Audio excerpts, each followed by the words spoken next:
அப்பா ஒருவன் ஒரு மலையாளத்தை இப்பதான் ஒரு வருஷம் சிறந்துட்டாங்க.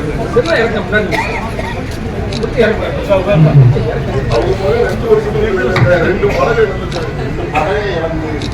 வாழ்வாதாரம் இல்லாமல் 10 மாதமா தொழில் பண்ணாம இருந்தோம்.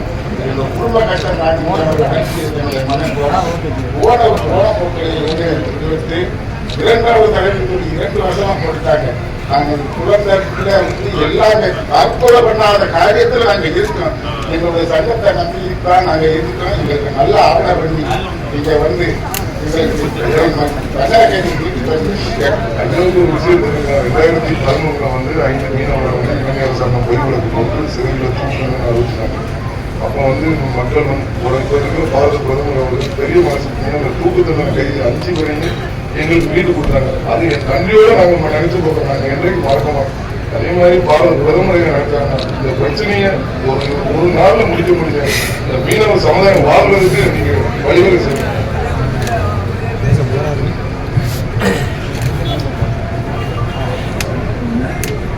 மீனவர் சமுதாயத்தின் என சகோதர சகோதரிகளே, இந்த பிரச்சனைகளை நான் நன்றாக புரிந்து கொள்கிறேன்.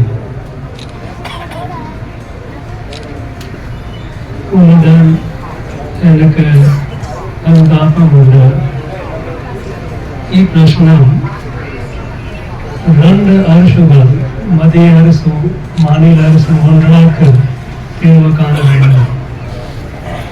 அதனை பற்றி நான் முயற்சிவேன்.